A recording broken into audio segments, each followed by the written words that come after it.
Welcome to Judeo-Christian Clarion's podcast, Is History Repeating Itself? Part 3. We know that history repeats itself, and we have seen that prophecy does also. In Part 2, we saw that in the prophecy of Daniel 7, 1-8, that the lion is Germany. Next, we want to look at the bear. The bear is the easiest to relate to in today's world. We know that Russia is the bear. Then there was another animal, the second one, like a bear. It raised itself up on one side, and it had 3 ribs in its mouth between its teeth. It was told, "Get up and gorge yourself with flesh." This is definitely President Vladimir Putin. We see that the bear has 3 ribs in its mouth between its teeth. Who are these 3 ribs? Most likely, they are the ribs of the bear. It is told to get up and gorge yourself with flesh. We have seen this to be true with Russia. Over the last several decades, Russia has been exactly that, a bear. It has been very aggressive in annihilating countries and people who have broken away from the original USSR to bring them back to the original motherland, and in so doing, tens of thousands of people have died, as we saw with Georgia, Crimea, and now the Ukraine. It also went after those who were not part of the motherland, as we still remember the slaughter of Chechnya. We know what we see today, and we know what we have seen over the last decades. But what will the bear do going forward? Will he stop after he resurrects the old USSR? Or will he have ambitions to continue his quest for more flesh? Let us now continue looking at Daniel 7, 1-7. After this, I looked, and there was another one, like a leopard with 4 birds' wings on its sides. The animal also had 4 heads, and was given power to rule. We see that the country of Iran is known for being the home of the Persian leopard. The leopard is a symbolic of strength, power, and speed. We see that also this leopard has 4 bird wings on its side and 4 heads. Iranians are Shiites, who are Twelvers. Twelvers believe that the 12 Imams are the spiritual and political successors to the Islamic prophet Muhammad. According to the theology of Twelvers, the 12 Imams are exemplary human individuals who not only rule over the community with justice, but are also able to preserve and interpret Sharia and the esoteric meaning of the Quran, starting with Muhammad's descendants, beginning with his sons Hassan and Hussein, continued the line of Imams until the time of the 12th Imam, also called Muhammad, the only son of the 11th Imam. Muhammad took over on the death of his father in the 10th century, but disappeared without a trace at the age of 5. The 12th Imam has since become Islam's only messianic figure.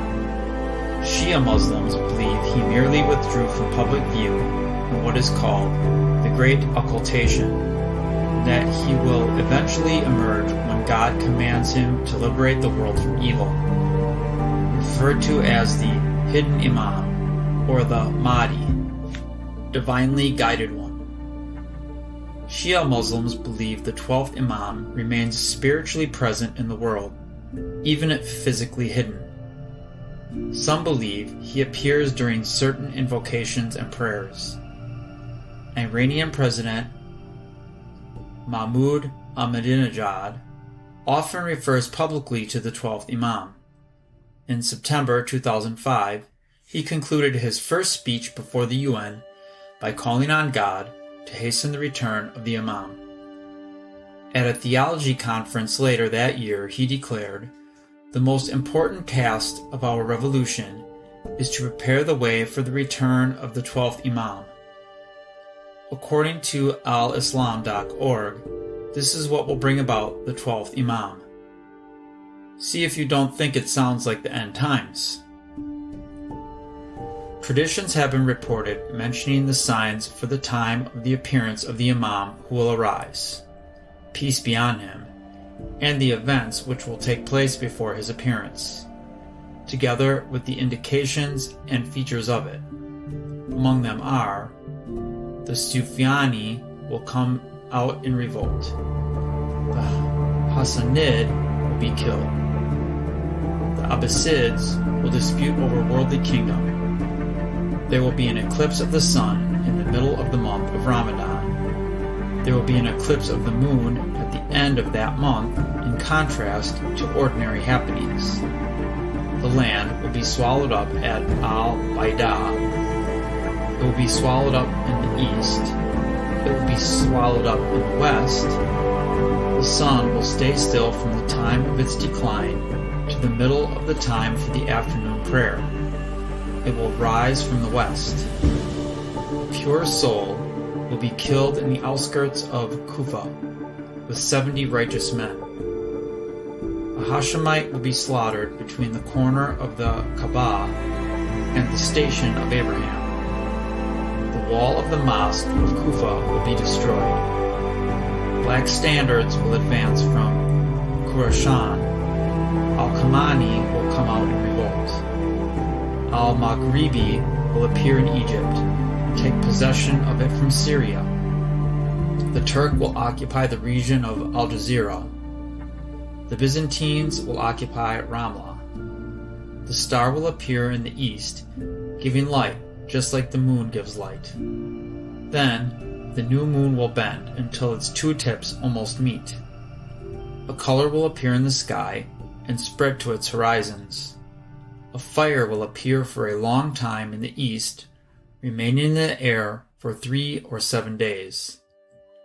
The Arabs will throw off the reins and take possession of their land, throwing out the foreign authority.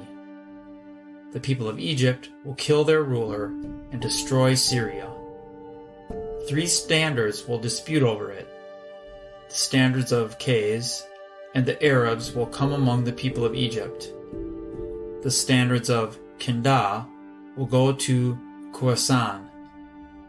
Horses will come from the west until they are stabled at Al-Hira. The black standards will advance towards them from the east.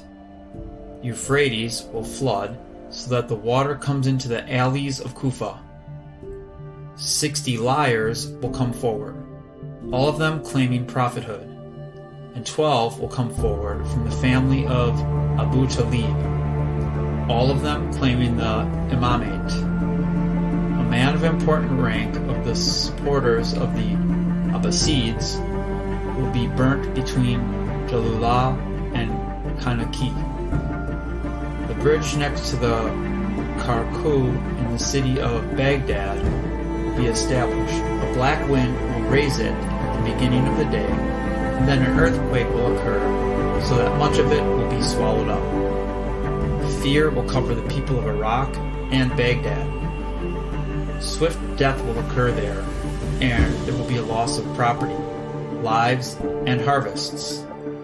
Locusts will appear at the usual times and at times not usual, so that they attack agricultural land and crops, and there will be little harvest for what the people planted. 2 kinds of foreigners will dispute, and much blood will be shed in their quarrel. Slaves will rebel against obedience to their masters and kill their masters. A group of heretics will be transformed until they become monkeys and pigs. Slaves will conquer the land of their masters. A cry will come from the sky in such a way that all the people will hear it in their own languages. A a face and a chest will appear in the sky before the people in the center of the sun. The dead will arise from their graves, so that they will return to the world, and they will recognize one another and visit one another.